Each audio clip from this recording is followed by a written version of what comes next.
warahmatullahi wabarakatuh.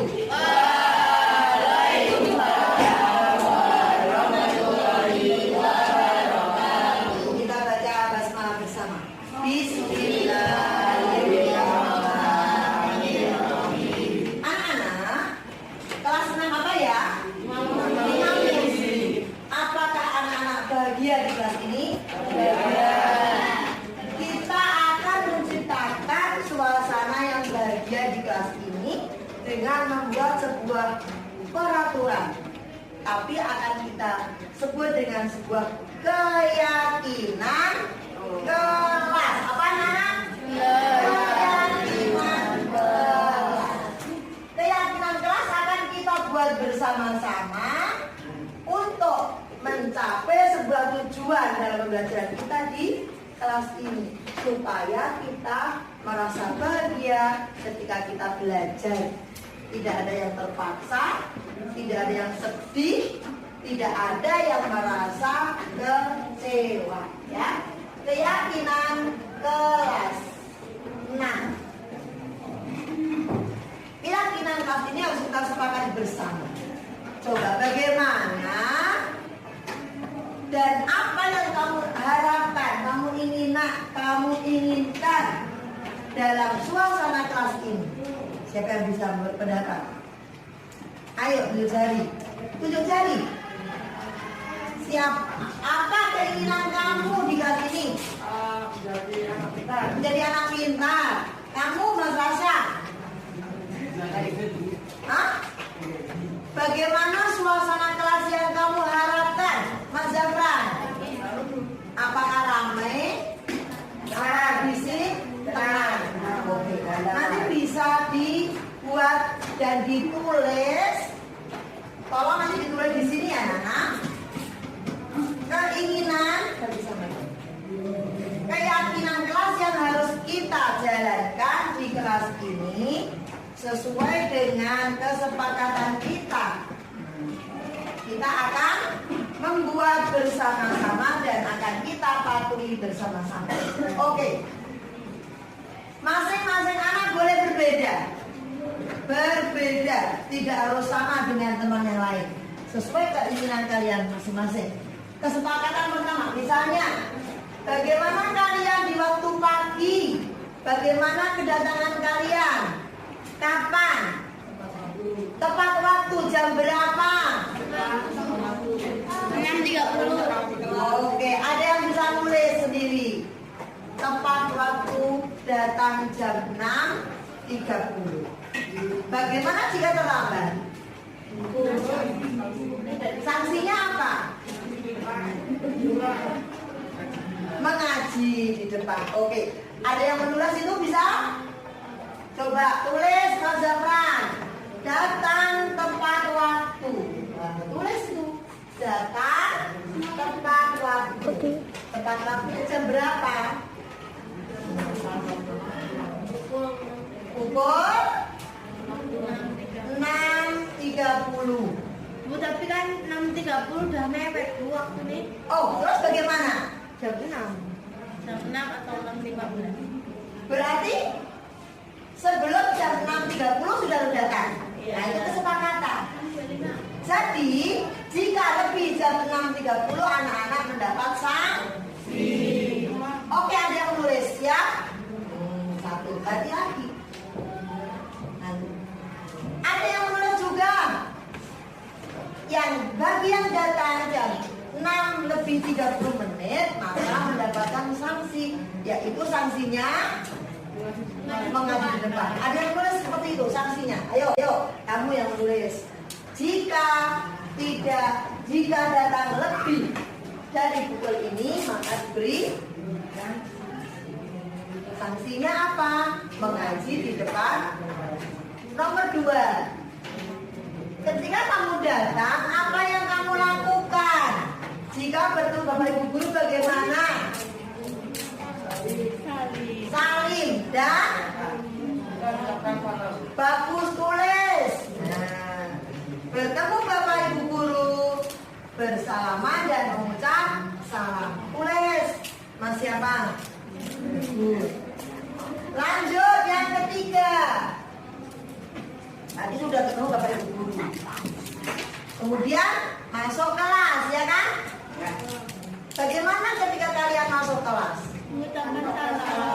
mengucapkan salam terus coba Menyapa teman. nah salam saling mengucap salam kemudian apa tadi udah ya. Mengucap salam berarti ketemu sama teman-teman dan guru ya kan kemudian apa yang kamu lakukan berdoa berdoa tadi ini apa kenapa mas tadi mengucap salam dan berjabat tangan. Ada yang nulis kan tadi udah? Oke. Yang ketiga berdoa sebelum mulai pelajaran.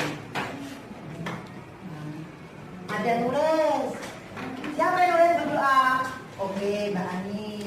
Sebelum pelajaran dimulai. Yang keempat, agar suasana kelas nyaman.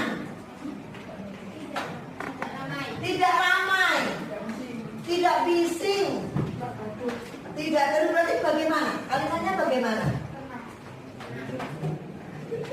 Membuat suasana kelas tenang. Tulis, siapa yang nulis? Ayo.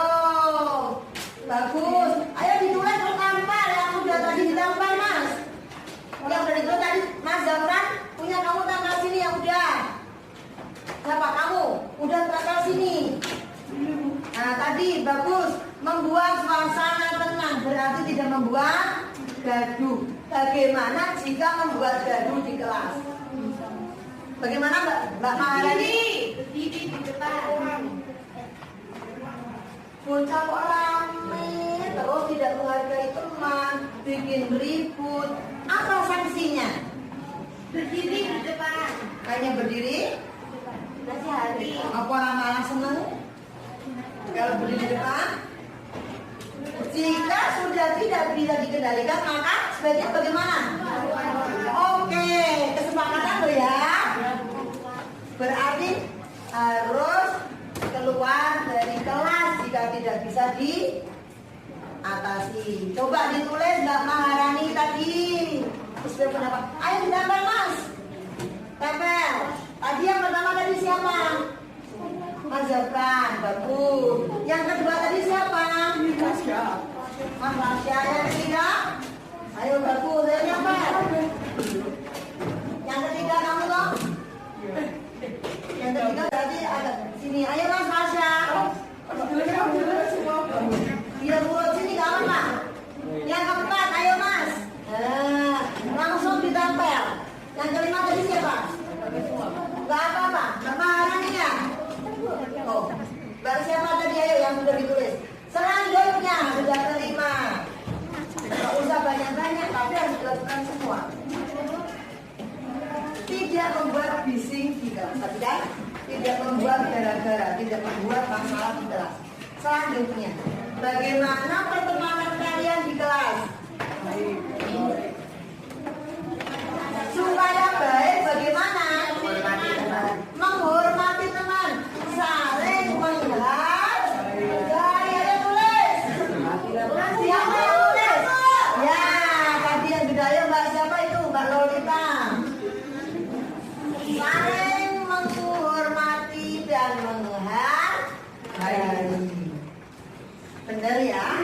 Siapa yang nggak menghargai, yang nggak menghormati, berarti ada sanksi. Menghargai dalam kelas. Yang keempat tadi apa ya? Tidak membuat gaduh. Tidak membuat gaduh. Oke. Mbak, ini tolong di shop juga ya Mbak. Agak dekat sedikit ya di shop.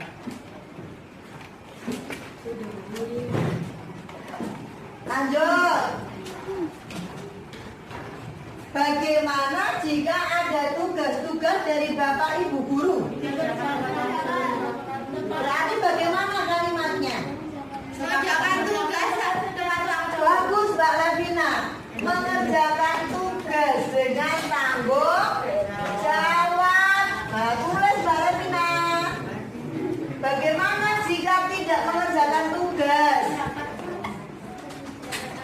mendapatkan sanksi juga. Sanksinya apa? Nilainya kurang. Sanksinya apa? Oke, tulis Mas. Nah, jika tidak mengerjakan tugas nilainya dikurangi. Bagus. Ayo, tempel. Ayo tempel. Sanksinya juga ditempel ya. Oke, ini harus kamu lakukan semua. Boleh, boleh kasih nama. Lanjut. Ketika kamu sudah mengerjakan tugas, ada yang tidak mengerjakan, maka mendapat sanksi sesuai dengan kesepakatan kalian. Jadi kalau ada sanksi kalian tidak boleh protes. Harus dengan kesadaran sendiri kalian harus menjalankan keyakinan kelas ini.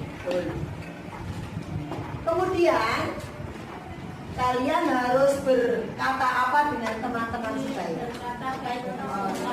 Berkata baik dan sopan. Mbak siapa? Mbak Arsya. Mbak Arsya. Coba diulangi Mbak Arsya. Kita sesama teman bagaimana? Harus berkata baik dan sopan. Oke, ditulis Mbak Arsya. Berkata baik, sopan dan santun. Nggak boleh ada kata-kata kasar di dalam kelas dan di luar sekolah. Yang terakhir, nggak usah banyak-banyak. Silakan. Coba, bagaimana jika anak-anak tidak berkata santun, tidak berkata baik dengan teman? Menulis surat. Oke, kesepakatan? Benar? Mungkin membuat ada teman yang marah-marah. Surat Imran. Surat apa? Imran saja, ya. Nasihat Lukman kepada anaknya, ya kan? Berarti ditulis Mbak. Sanksinya siapa apa nih? Siapa yang bersanksi? Ayo Mas Arya. Ya. Tambah Mbak. Yang terakhir sekarang. Dengan lingkungan kelas yang sudah rapi, sudah bagus, sudah dicap, bagaimana sikap kalian? Tidak merusak tembok. Tidak merusak tembok. Apalagi? Tidak merusak. Tidak merusak. Nah, tulis menjaga apa? Fasilitas kelas dan sekolah. Terus supaya bersih bagaimana? Menjalankan tiket dan Menjaga kebersihan kelas dan lingkungan sekolah. Nah, kamu tulis yang tadi menjaga fasilitas, yang menjaga lingkungan sekolah siapa? Ya, tulis. Oke. Jika anak-anak melanggar, kemarin ada peristiwa baru selesai dicat, penuh dengan telapak, sepatu kok kaki, itu tidak dilakukan. Siapa yang marah? Kemarin Pak Kepala Sekolah, haruskah dengan marah-marah? Tidak, asal anak-anak itu tertib dan menjaga kebersihan. Oke, disepakati? Disepakati? Sepakat? Tidak ada yang mengelak? Harus dilakukan ini selama kamu di Ajri Mutua sampai kamu lulus, karena kamu sudah kelas. Nah, oke? Sepakat? Sepakat. Oke, ditempel. Ketua kelasnya siapa ini? Kada Filono. Rolling terus. Tapi yang kelas asli. Udah, Bu Guru minta tolong Arya, Mas Arya. Nanti ini ditempel. Yang rapi ini boleh nanti dia separuh saja. Separuh ini ya. Ini ditempel. Nanti dipasang di sana. Harus kita lakukan bersama-sama.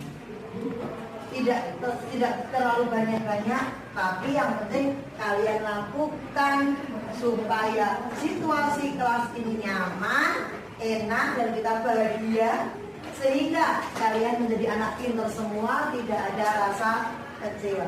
Oke? Semangat? Semangat. Mutual 16? Mutual 17? We are the champion. Yes.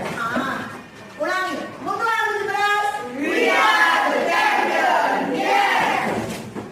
Oke. Dari guru cukup sekian ya. Terima kasih. Ini tolong bagi Sud dari sini saya. Terus teman-teman juga di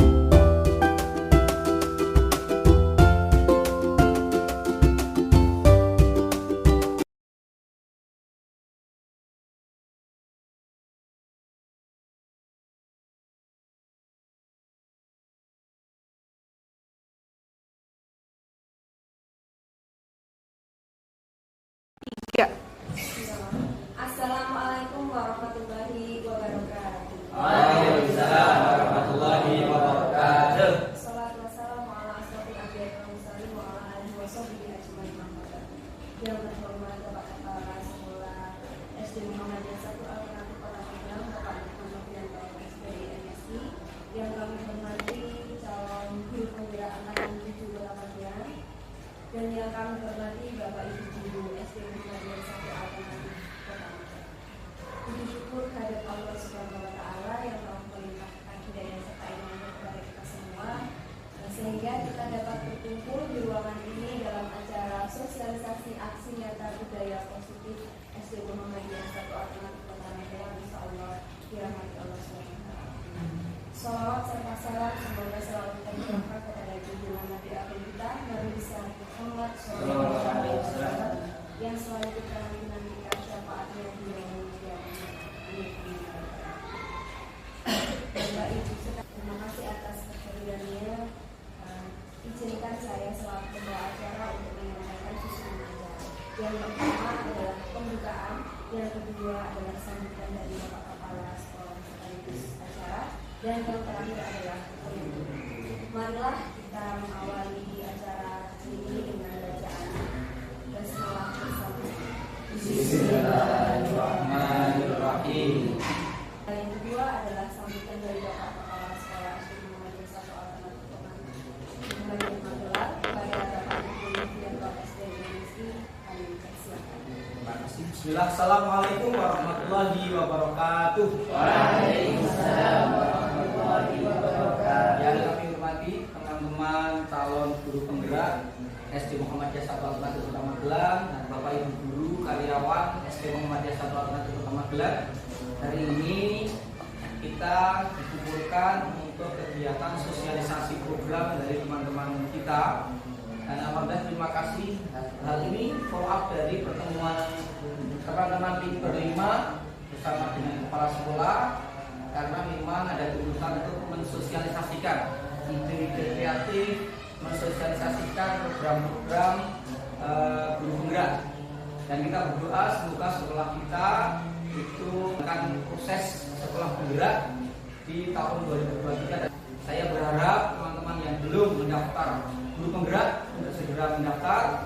Bagi teman-teman yang sudah mendaftar dan lolos, terima kasih, tetap semangat. Bu Indri, Bu Anita, Pak Anwar, insya Allah kita bersama-sama dengan tim yang hari ini sudah berjalan, dan saya mohon bantuan teman-teman yang berlima ini supaya ketika teman-teman yang kemarin lolos bisa didampingi dan kita bisa bersinergi.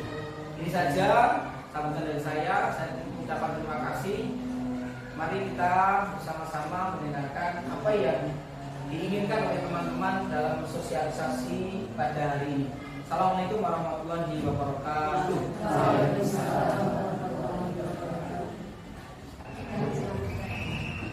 Terima kasih. Assalamualaikum warahmatullahi wabarakatuh. Perkenalkan Bapak Ibu, saya Ika Mewan Pramutra, calon guru penggerak angkatan 7 dari SD Mutual. Perkenalkan kami sebagai yang pertama memaparkan terkait dengan disiplin positif dan nilai-nilai pendidikan universal. Next, Ibu. Apa sih budaya positif? Pengertian yang mudah diingat oleh kita, yaitu segala hal yang mempunyai kebaikan dan bisa memberikan kebaikan bagi orang lain. Dan itu kami turunkan kepada anak-anak. Sebagai nilai positif yang tercermin dari Mutual adalah senyum, salam, dan sapa. Sebagaimana sudah biasa dilaksanakan, ketiga hal itu sudah sering kita laksanakan, namun belum terdokumentasi dan terprogram secara khusus. Dan di program Guru Penggerak Angkatan 7 ini, perkenalkan kami untuk memberikan program ini sebagai program unggulan dari Guru Penggerak SD Mutual. Selanjutnya, apa sih tujuannya?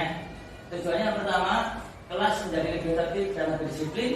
Yang kedua, murid menjadi lebih antusias dalam belajar. Dan yang ketiga, orang tua murid menjadi lebih peduli dan mendukung pembelajaran murid. Ketiga hal itu menjadi penting karena menjadi stakeholder berlangsungnya pendidikan yang maksimal, yaitu siswa, orang tua, dan juga warga sekolah. Selanjutnya, apa sih langkah-langkah menerapkan budaya positif yang sudah kami lakukan? Yaitu yang pertama, melakukan komunikasi kepada kepala sekolah, rekan sejawat, terutama guru yang mengaku murid di kelas sebelumnya.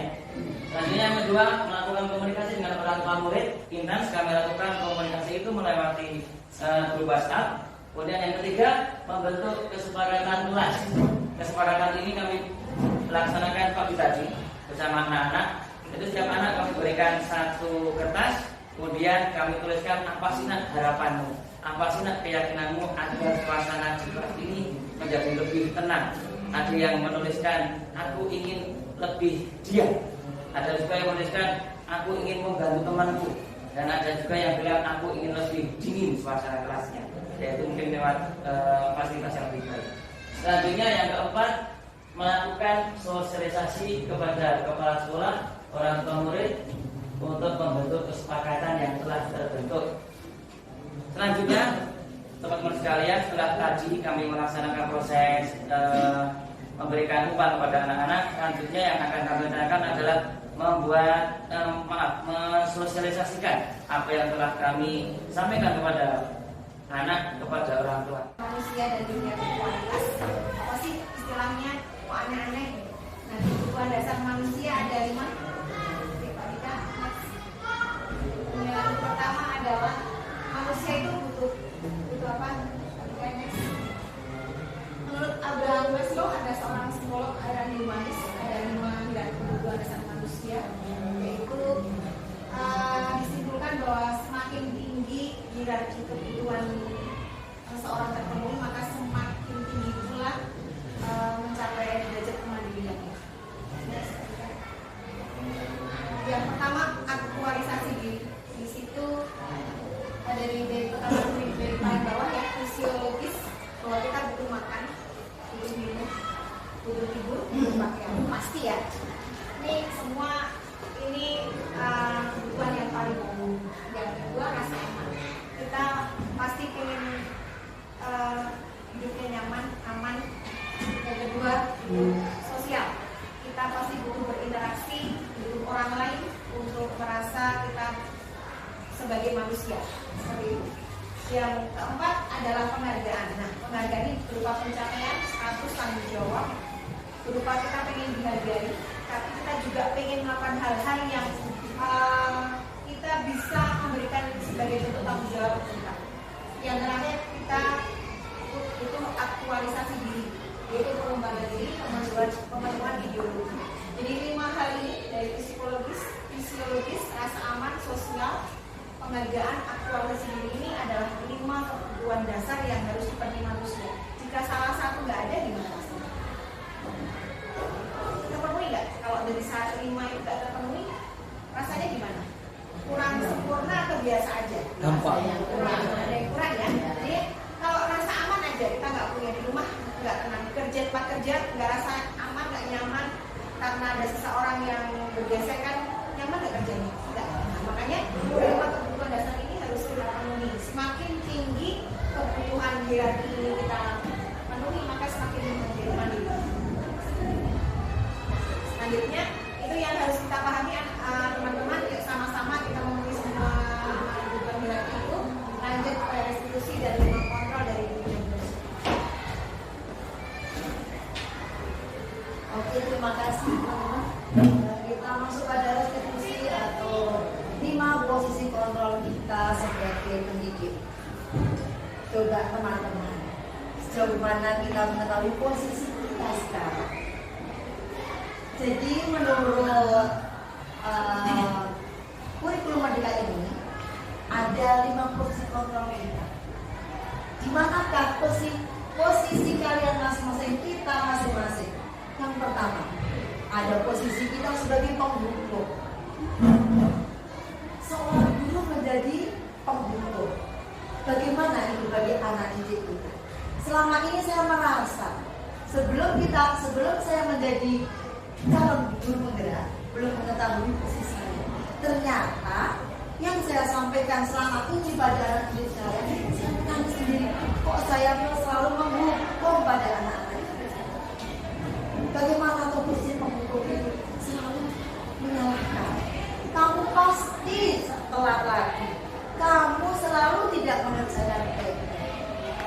Itu kalimat-kalimat yang menyakiti. Jadi anak didik. Jadi mari kita kontrol diri kita dengan posisi kita masing-masing. Yang kedua,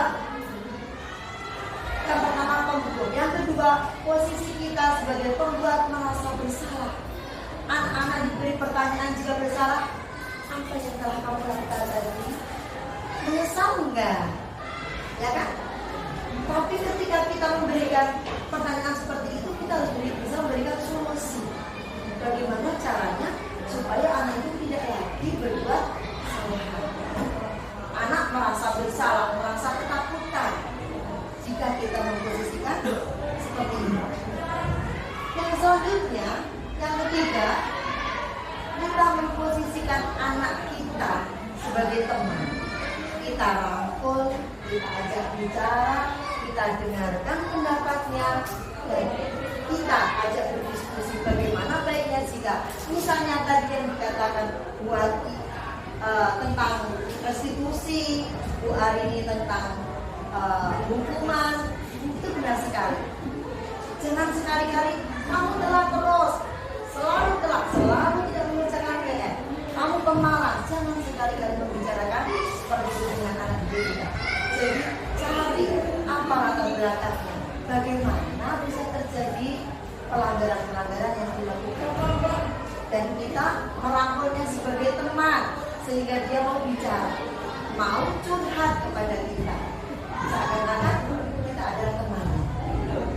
Tapi jangan sampai toleran, jangan sampai anak didik kita terus memperlakukan kita seperti temannya sendiri, sehingga akan mengurangi rasa hormat terhadap kita. Posisi kontrol yang selanjutnya yang keempat adalah sebagai pemantau.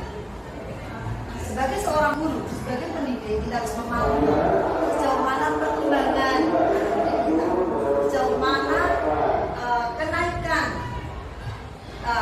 itu peningkatan dari sisi pengetahuan, dari sisi apa kita pantau dari satu demi satu, kita lihat adakah perkembangan baik. Jika ada perkembangan baik, kita terus kita motivasi supaya anak itu tetap semangat untuk melakukan kebaikan. Di samping sebagai pemantau, kita sebagai manajer. Sebagai manajer itu posisi guru itu bersama dengan murid, mempersilahkan murid mempertanggungjawabkan perilakunya. Nah, dari kelima posisi kontrol itu ada posisi yang negatif, menimbulkan kegagalan. Yang pertama yaitu sebagai penghukum dan sebagai merasa bersalah.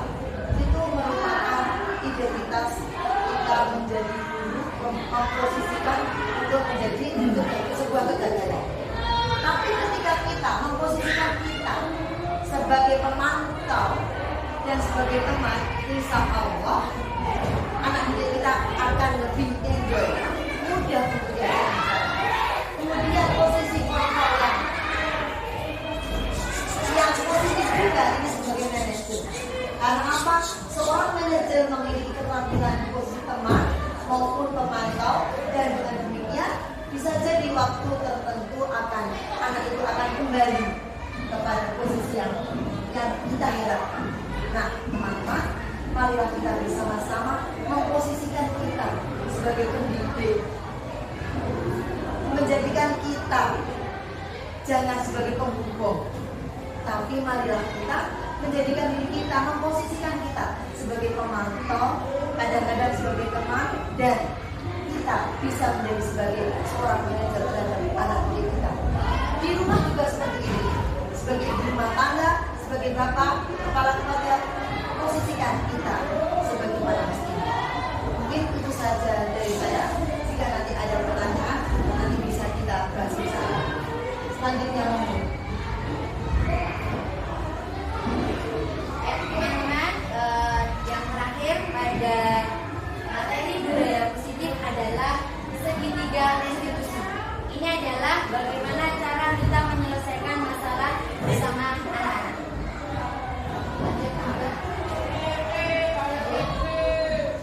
Segitiga restitusi atau restitution table ini disampaikan oleh Diana Gozen dalam bukunya Restitution, Restructuring School Discipline tahun 2001, dalam merancang sebuah tahapan memudahkan para guru dan orang tua dalam melakukan untuk menyiapkan anaknya melakukan restitusi bernama segitiga restitusi.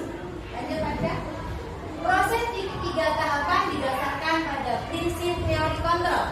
Yang pertama adalah menstabilkan identitas. Jadi langkah-langkah kita dalam menghadapi anak menyelesaikan masalah ada 3 langkah. Yang pertama adalah menstabilkan identitas. Kita semua melakukan hal terbaik yang bisa kita lakukan. Yang kedua, validasi tindakan yang salah, bahwa semua perilaku itu memiliki alasan. Seseorang melakukan sesuatu itu karena ingin memenuhi kebutuhan hidupnya. Tadi sudah disampaikan ada 5 kebutuhan dasar manusia. Kemudian yang ketiga adalah menanyakan keyakinan. Nah, tahapannya seperti ini. Yang pertama itu yang menstabilkan identitas. Kemudian yang kedua adalah validasi tindakan yang salah. Yang ketiga menanyakan keyakinan. Contohnya menstabilkan identitas. Kamu tentunya punya alasan mengapa melakukan itu. Kemudian selanjutnya adalah yang pertama menstabilkan identitas. Bagian dasar segitiga bertujuan untuk mengubah identitas anak dari orang yang gagal karena melakukan kesalahan menjadi orang yang sukses. Jadi kita berharap bahwa kita menangani anak itu tidak menimbulkan anak itu menjadi sakit hati atau menjadi berkecil hati, itu seperti itu. Lanjut Pak Dika. Contoh kalimat yang digunakan untuk meyakinkan anak. Berbuat salah itu tidak apa-apa. Kita semua manusia, pasti pernah melakukan kesalahan. Itu kalimat-kalimat positif. Kita bisa menyelesaikan masalah ini. Saya juga pernah merasakan atau melakukan kesalahan seperti itu. Ibu tidak tertarik untuk mencari siapa yang salah, tapi ingin mencari solusi dari permasalahan ini. Lanjut, Pak Dika. Yang kedua adalah validasi tindakan yang salah. Setiap tindakan yang kita lakukan mempunyai tujuan, yaitu untuk memenuhi kebutuhan dasar. Jika kita memenuhi kebutuhan dasar apa yang mendasari suatu tindakan, maka kita akan dapat menemukan cara paling efektif untuk memenuhi kebutuhan tersebut. Kita menggali anak itu melakukan kesalahan itu karena apa? Kebutuhan dasar apa yang ingin mereka penuhi. Jika kita mengetahui itu, maka kita tahu bagaimana cara menyelesaikannya. Lanjut yang ketiga, Pak Dika. Contoh kalimatnya terlebih dahulu. Kamu pasti punya alasan mengapa melakukan ini. Kamu boleh mempertahankan sikap itu, tapi kamu harus menambahkan sikap yang baru yang lebih positif. Lanjut.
Terima kasih. Itulah materi budaya positif pada modul 1.4 yang secara bergantian kami sampaikan satu persatu. Nanti jika ada yang ingin istilahnya sharing bisa kita lakukan. Terima kasih. Beri tepuk tangan buat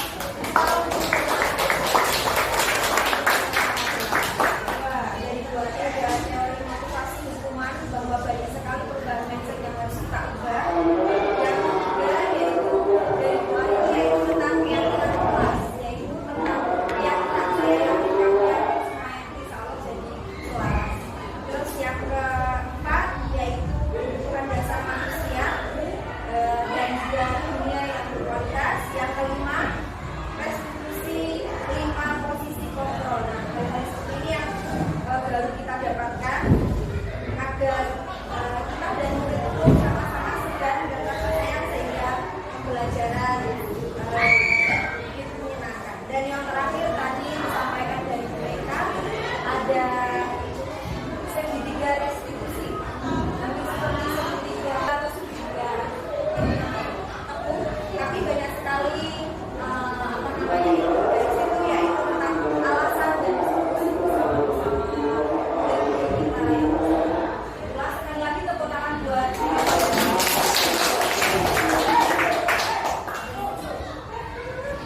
baiklah Bapak Ibu sekalian, mungkin itu sosialisasi aksi nyata budaya positif dari calon guru penggerak angkatan putri pertama belajar harapan kita semoga terwujud semakin maju kepada dunia pendidikan dan lebih pada kualitas kita ini semoga lebih baik dan lebih maju lagi, terus gerak-gerak dan menggerakkan untuk lebih baik dan lebih baik lagi. Mungkin itu yang dapat kami sampaikan. Jika ada kesalahan kami ucapkan mohon maaf yang seterusnya. Akhirul kalam. Wabillahi taufiq wal hidayah. Wassalamualaikum warahmatullahi wabarakatuh. Waalaikumsalam. Mas Arsa, gimana kabarnya hari ini? Alhamdulillah sehat. Kemarin sempat sakit. Mas Arsa, juga pengen tanya. Kemarin itu ketika kamu di kelas sering teriak-teriak, sering bentak-bentak teman. Itu kenapa?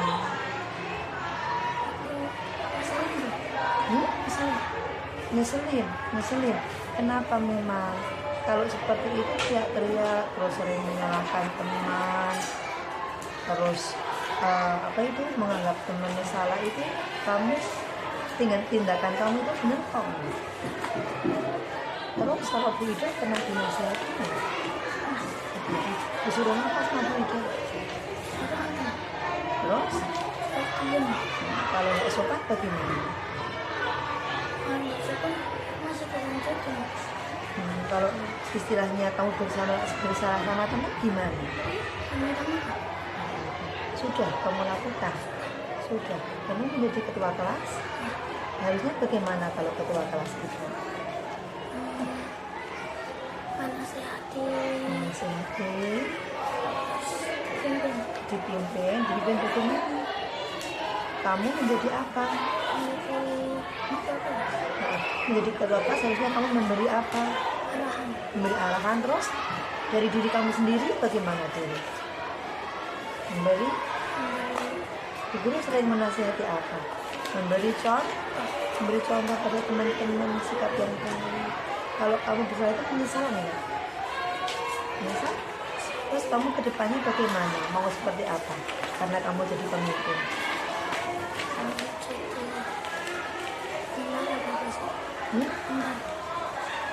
Enggak. Kamu pemimpin di kelas. Kamu sama teman-teman sekelasmu itu mau seperti apa? Mau terus menjustis teman-teman, membentak-bentak teman-teman, atau mau bagaimana?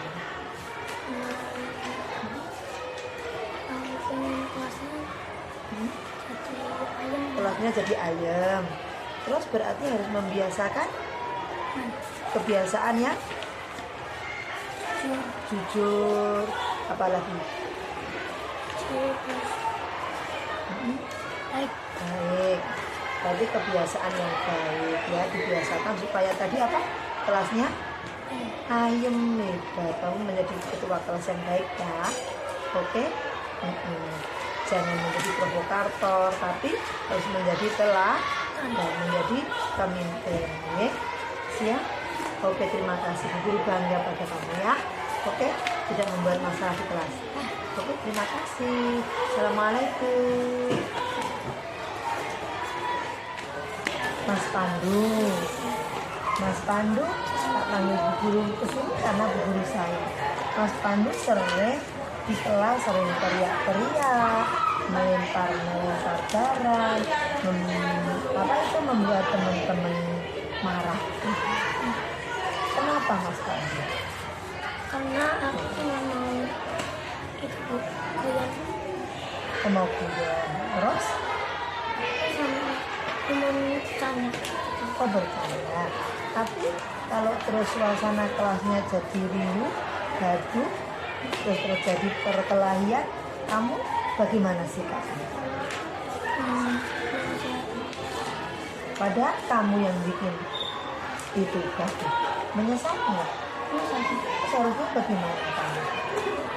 Aku seharusnya tidak melempar barang, tidak membuat orang marah, tidak membuat orang menangis. Berarti kamu menyesal nggak? Menyesal. Ya, apa yang harus kamu lakukan? Kalau sudah membuat orang menangis, apa itu membuat gaduh, apa yang kamu lakukan? Perbaiki lagi. Oke, memperbaiki apanya? Oh, sikapnya ya. Terus kamu dengan temanmu yang kamu buat menangis tadi, kamu bagaimana? Fikri. Ya, bagaimana? Sikap kamu sama Mas Fikri yang kamu buat nangis bagaimana? Aku tidak teriak-teriak, aku cuma menasehati. Terus? Tapi Fikri mau menangis Bu. Padahal aku main balon, aku di sebelah sini ya.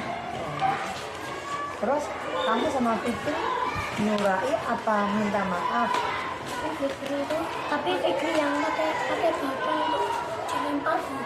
Semuanya balonnya dilempar, tapi kena ada kepleset Bu. Terus kamu minta maaf nggak? Kamu minta maaf enggak? Berarti kamu ada yang Udah bukain minumnya Bu. Hebat. Berarti kamu sudah minta maaf ya. Terus Udah minta maaf. mau berbuat baik, tidak membuat gaduh di kelas. Tadi Mas Arsa bilang mau menciptakan suasana yang apa di kelas? Ayem. Kamu lihat nggak? Ya. Sip. Setuju? Kita biasakan budaya positif. Apa itu? Berbuat kebaikan. Siap? Sanggup? Oke. Kalau seandainya kalian masih berbuat kayak dulu lagi, mau nggak dihukum? Enggak. Berarti tidak mau berbuat buruk lagi ya? Kalau dihukum, Bu Ida pernah menghukum kalian nggak? Iya. Tapi apa yang Bu Ida lakukan? Ini saya